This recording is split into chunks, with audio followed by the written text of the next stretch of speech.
भाई लोग नमस्कार। जी हाँ दोस्तों, प्रमोद प्रेमी यादव जी का बहुत ब्लास्ट लेवल का गाना रिलीज़ होने वाला है आप लोग के बीच में। तो कब रिलीज़ होगा तो आज की वीडियो में हम बात करेंगे। तो चलिए दोस्तों वीडियो को शुरू करते हैं। वीडियो को एक लाइक और चैनल को सब्सक्राइब कर दीजिएगा।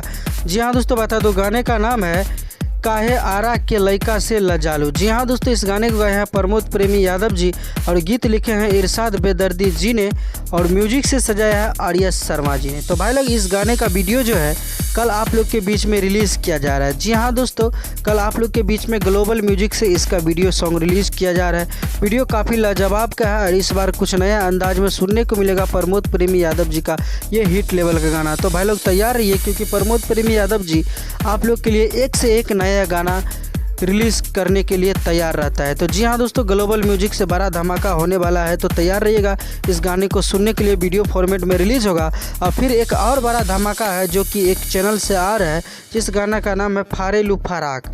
जी हाँ दोस्तों, बहुत जल्दी सुनने को मिलेगा। तो आज का वीडियो में गाइस इतना ही। मिलते नए वीडियो के साथ, तब तक के लिए bye bye, take care, love you all. देखते रहिएगा भोजपुरी चिप। धन्यवाद दोस्तों।